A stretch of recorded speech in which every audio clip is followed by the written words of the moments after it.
So we see a lot of replicative uses of technology in our classrooms. We use the more expensive tools that we purchase, often costing hundreds or thousands of dollars, to basically do things that we used to do back in the analog ink on paper world.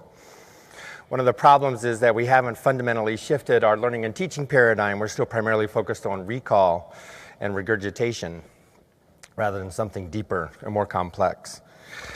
So the challenge for us is, how do we take maybe some of these more retread orientations and maybe refresh them or reorient them into something that works in a different direction? So we've invented a new protocol that allows teachers to discuss how to shift towards greater complexity and deeper learning. The acronym for the protocol is TrueDeCot, sort of this weird word that we're trying to get people used to. We joke that it's like an apricot, but a little sweeter. And TrueDeCot really allows us to orient around fundamental purposes for why we're pulling the tech in, rather than worrying about tech for tech's sake. So one essential purpose might be that we're trying to have kids do more authentic, real-world work, in which case we might ask a question like, is the work that students are doing reflective of that done by real people in real disciplines outside of school? Or maybe we would ask, is that work done by students making a contribution beyond the classroom walls? Similarly, we might orient around deeper thinking instead and ask questions such as, do these activities and assessments allow students to focus on critical thinking and problem solving rather than recall and regurgitation? Similarly, do they have the opportunity to design and create and make and otherwise add value that's unique to them as human beings?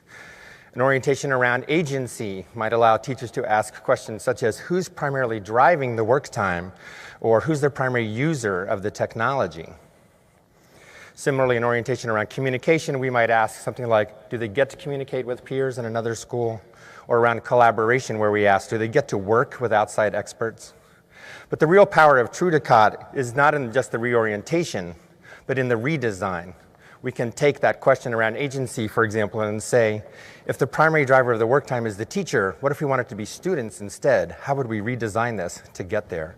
Similarly, around authenticity, if student work is not done by authentic and reflective of the work done by real people outside of school, how could we redesign this unit or this lesson so that the answer was yes instead of no?